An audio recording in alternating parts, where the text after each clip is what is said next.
जेलों में ट्रीट किया गया था। अगर कोई ये समझता है कि जेल में कोई सहूलियात थी तो वो गलत समझता है। ये जो धमकियाँ हैं ना, ये किसी और को दें। और गिरफ्तारियों से खौफ ज़्यादा तो नहीं? 2 दफ़ा गिरफ्तार होके 4-4, 5-5, 6-6 महीने जेल काट आए हैं। अब गिरफ्तारी से किसका खौफ? जो खौफ था वो भी खत्म हो गया। पहले भी वीआईपी तरीके से जेलों में नहीं रहे, गिरफ्तारी का क्या खौफ? ये धमकियां किसी और को दें। मियां साहब ने कहा, बड़ों की लड़ाई में छोटों का कोई काम नहीं। हुकूमत मुखालिफ तहरीक फैसला कुन हो रही है। मरियम नवाज की ललकार, जलसे में शिरकत के लिए कराची रवाना। वज़ीर आज़म की धमकियों के बावजूद जिद्दोजहद जारी। हुक्मरानों से छुटकारे की तहरीक जरूर कामयाब होगी। पीडीएम जमहूरियत पसंद पार्टियों का सियासी इत्तेहाद है। पीपल्स पार्टी अपने शोहदा को हमेशा याद रखेगी। बिलावल भुट्टो। हुकूमत को घर भेजने का मिशन, गुजरांवाला के बाद कराची में ऑपोजिशन का पावर शो। पीडीएम आज शहर कायद में अवामी ताकत दिखाएगी। बाग़े जिना में 160 फुट तवील और 60 फुट चौड़ा स्टेज तैयार। 50,000 कुर्सियां भी लगाने का दावा। बिलावल भुट्टो का रात गए बाग़े जिना में जलसागाह का दौरा, इंतजामात का जायजा। मौलाना फजल शहर कायद में पड़ाव। सिंध के मुख्तलिफ अजला से आने वाली रैलियों के लिए अलग अलग रूट।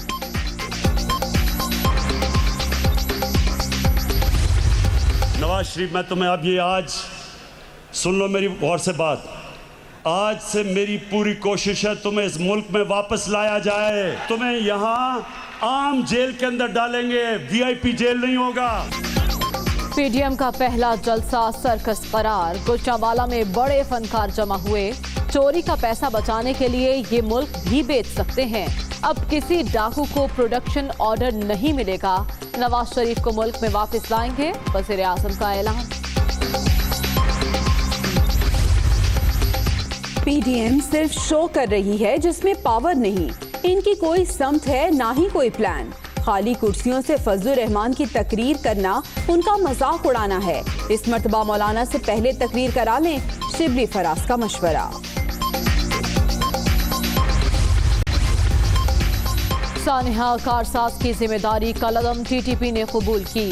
आज उसी जगह पर पीडीएम का जलसा हो रहा है जिसकी क़यादत कलदम टीटीपी के दोस्त कर रहे हैं। फवाद चौधरी का ट्वीट।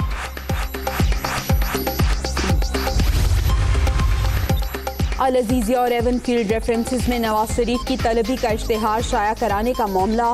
विफाक की दरख्वास्त पर इस्लामाबाद हाई कोर्ट कल समाअत करेगा। दरख्वास्त में टेलीग्राफ और गार्जियन में इश्तिहार जारी करने की इजाजत देने की इस्तदा।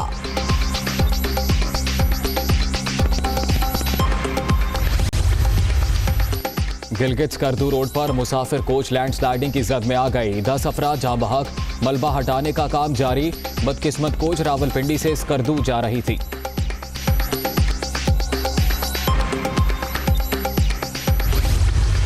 कोरोना का जोर, मजीद 16 अफराद की जान ले गया। अब तक 6,654 अमवात। मोहलिक वायरस से 3,23,019 शहरी मुतासर। 24 घंटे के दौरान 567 नए मरीज। मुल्क भर में एक्टिव केसेस की तादाद 9,296 हो गई। मामूलात तय न हुए। इस्लामाबाद में लेडी हेल्थ वर्कर्स का 5वें रोज भी धरना। मुजाहिरीन का कल पार्लियामेंट हाउस जाने का ऐलान। मार्च को रोकने के लिए इंतजामिया अलर्ट, भारी नफरी मौजूद। पेशावर में सब्जियों के दाम बेलगाम। टमाटर और आलू की सेंचुरी। मटर 300 और अदरक 600 रुपए किलो तक पहुंच गए। महंगाई में आए रोज इजाफा। हुकूमत सिर्फ खामोश तमाशाई बनी हुई है। शहरियों का पारा हाई। सब्जी आजकल बहुत महंगा हो गया है। मटर जो है ना 300 रुपए का मिल रहा है। टमाटर 100 रुपए का मिल रहा है। प्याज 100 रुपए का किलो मिल रहा है। गरीब आवाम का वस से बाहर निकल गए। दिहाड़ी मार लोग क्या करेगा। टमाटर है, प्याज है, 100 किलो मिलते हैं और यहाँ हमें जो है ना ये 100 रुपए तक दिया जाता है। इसी तरह और भी सब्जियाँ जो है वो भी ऑलमोस्ट बहुत महंगी मिलती है।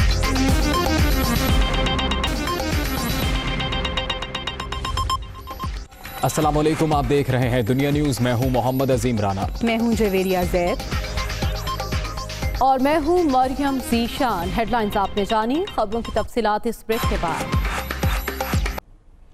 बुलेटिन के आगाज में आपको खबर देंगे लाहौर के इलाके गुलबर्ग से, जहां हफीज सेंटर में खौफनाक आतिशबाजी का वाकया पेश आया। फायर ब्रिगेड की 6 घंटे से आग पर काबू पाने के लिए कोशिशें जारी हैं। हफीज सेंटर की छत पर फंसे अफराद को निकालने के लिए भी रेस्क्यू ऑपरेशन किया जा रहा है। करोड़ों रुपए का नुकसान हुआ है। जमा पूंजी लुटने पर ताजिर गमजदा हैं और आंखें नम हैं। लाहौर का ये इलाका गुलबर्ग, जहां हफीज सेंटर में ये खौफनाक आतिशबाजी का वाकया पेश आया। तकरीबन 5 घंटे से जायद का वक्त बीत चुका है। फायर ब्रिगेड की 6 घंटे से आग पर काबू पाने के लिए कोशिशें जारी हैं। हफीज सेंटर की छत पर फंसे अफराद को निकालने के लिए रेस्क्यू ऑपरेशन भी जारी है। तो करोड़ों रुपए का नुकसान हुआ। जमा पूंजी लुटने पर ताजिर भी गमजदा है। इस मौके पर सीसीपीओ लाहौर पहुंचे, उनकी जानिब से क्या गुफ्तगू की गई, मुलाहिजा कीजिए। सीसीपीओ लाहौर, मेरे साथ डिप्टी कमिश्नर लाहौर हैं और ये हमारे रेस्क्यू 1112 के आज के इस पूरे ऑपरेशन के इंचार्ज हैं डॉक्टर आजम साहब। इरशाद साहब भी हैं जी, इरशाद साहब भी। अच्छा, मैं आपको ब्रीफ कर दूं कि इस वक्त तक हमने छत पर 25 लोग थे जिनको सबसे पहले प्रायोरिटी दे के हमने उतार दिया है। सुनैरिकल्स के ज़रिए हमने उनको उतार दिया है, नंबर 1। नंबर 2 ये है कि पूरे हफीज सेंटर को हमने 2 हिस्सों में डिवाइड कर दिया है। एक जो पिछला पोर्शन है उसको हमने रेस्क्यू कर लिया है, वहाँ पर हमारे फायर फाइटर्स मौजूद हैं। इंशाल्लाह हम जो बैक पोर्शन है हफीज सेंटर का उसको बचाने में कामयाब हो जाएंगे। जिस पोर्शन अगले में आग लगी है वहाँ पर हमारे 22 फायर फाइटर्स काम कर रहे हैं। 3 सुनारिकल्स हैं जिसके ज़रिए ये काम हो रहा है। हमारे पास पानी की सप्लाई मुसलसल आ रही है, हाइड्रेंट्स वगैरह बिल्कुल ठीक है, काम कर रहे हैं। हमने फायर फाइटर्स और मंगवा लिए हैं कसूर से, शेखुपुरा से, गुजरावाला से, वो भी इनकी मदद के लिए आ गया। तो मेरा मैसेज ये है कि जिस पोर्शन को आगे आग लगी है उसको हम बुझाने की कोशिश कर रहे हैं। पिछले पोर्शन को हमने रेस्क्यू कर लिया है। जितने इंसानी जानें थी उनको बचा लिया गया है। और इसके साथ अल्हम्दुलिल्लाह, और इसके साथ साथ अंदर से जो लोग सामान उठा रहे हैं हमने वहाँ पे भी ट्रूप्स लगा दिए कि कोई किसी और की दुकान का सामान न उठा ले। तो इसकी सिक्योरिटी भी हम इंश्योर कर रहे हैं। डीसी साहब इस ऑपरेशन की निगरानी कर रहे हैं। पिछले 3 घंटे से मैं पहुँचा हूँ। हमारे रेस्क्यू 1112 वाले खराज तहसीन के मुस्तक है कि उन्होंने तमाम इंसानी जानें बचाई हैं और बेहतरीन इंतजाम कर रहे हैं। हम तसल्ली रखें, हम लाहौर वालों को तसल्ली देते हैं कि इंशाअल्लाह इस साने पे हम सीएम साहब की डायरेक्शन के मुताबिक बेहतरीन तरीके से काबू पाएंगे। शेख साहब ये बताइए एक सेकंड, ये बताइएगा कि 7 घंटे ऑपरेशन को हो गए हैं, हमारी मशीनरी सारी लगी हुई है, इस पर काबू क्यों नहीं पाया जा रहा, क्या वजह क्या है? मेरा बेटा, बात इस तरह है कि अंदर सारा को पता है कि हमारे कंप्यूटर ये सारा प्लास्टिक है 1 प्लस ऊपर आपको पता है कि ड्रम्स वगैरह जनरेटर्स के लिए पड़े हुए हैं, वहाँ पे भी फ्यूल था। तो ये ऐसी चीज़ें हैं जिसकी वजह से अभी तक नहीं पाया। लेकिन हमारी जितनी सिक्योरिटी है, जितनी हमारी टीम है, जितने हमारे रिसोर्सेज हैं, डीसी साहब ने 1112 सारे हमने एम्प्लॉय कर दिए। डीसी साहब आप बता दें अब तक के क्या इंतजाम है, आपने जायजा लिया है, आपने काम में रुकावट आ रही है। दूसरी चीज़ ये बता दें, ताजर तो इंडिकेट कर रहे थे रेस्क्यू को सुबह से कि यहाँ पे आग बुझनी चाहिए, सारे सोर्सेज इस्तेमाल हो चुके हैं लेकिन अभी तक मैं बताता हूँ। मैं सीसीपीओ साहब जिस तरह बताया, सीसीपीओ साहब बताया, कंबस्टेबल मटेरियल यहाँ पर लैपटॉप्स हैं, कंप्यूटर्स हैं, कंप्रेसर्स हैं जो कि ब्लास्ट करते हैं और वो आग को फैलाते हैं। हमने सर सबसे पहले ये किया, 1112 ने बड़ी सुबह से मेहनत की है।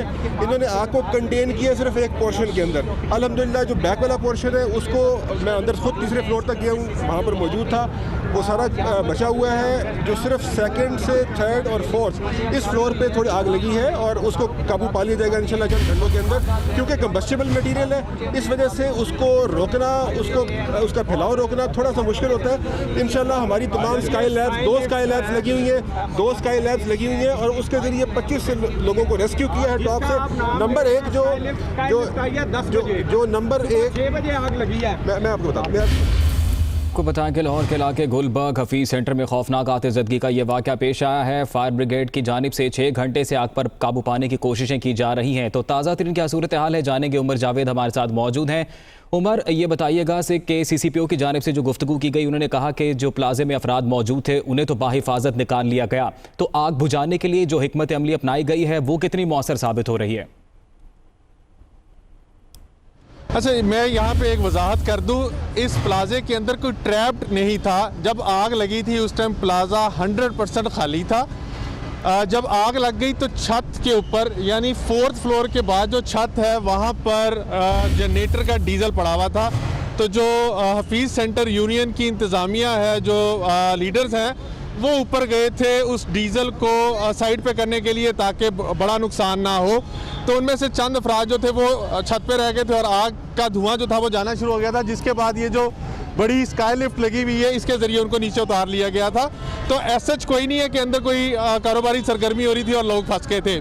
दूसरी बात, सुबह 6 बजे के करीब यहाँ पे आग लगी थी और यहाँ पे जो ताजिर है उनका कहना है कि 40 से 45 मिनट ताख़ीर से रेस्क्यू की टीमें पहुँची थी। अब 6 घंटे हो चुके हैं फायर फाइटिंग को।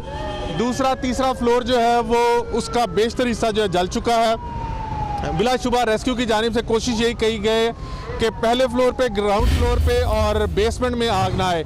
जो दूसरा तीसरा चौथा फ्लोर है इसके ऊपर कंप्यूटर्स की एसेसरीज, कंप्यूटर के गोदाम और इस तरह की जो मशीनरी है वो है, और ये सारी हाईली फ्लेमेबल है। प्लास्टिक का मटेरियल इसमें यूज़ होता है, सिलिकॉन्स वगैरह, ये तमाम चीज़ें जिसकी वजह से आग जो है वो फैली थी।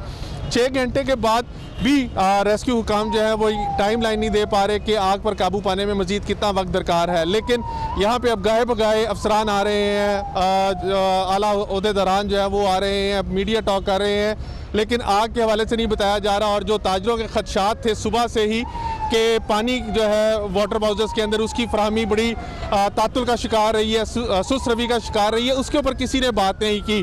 अभी अगर आप देखें, अगर आपको कैमरा मैन दिखा सके तो हफीज़ सेंटर के चारों अतराफ में ताजरों की बड़ी तादाद मौजूद है जिनका लाखों करोड़ों का यहाँ पे नुकसान हुआ। ताजरों की बड़ी तादाद मौजूद है जिनका लाखों का सामान जल गया है। बहुत शुक्रिया आपका उमर जावेद, तफसीलात से आगाह कर रहे थे।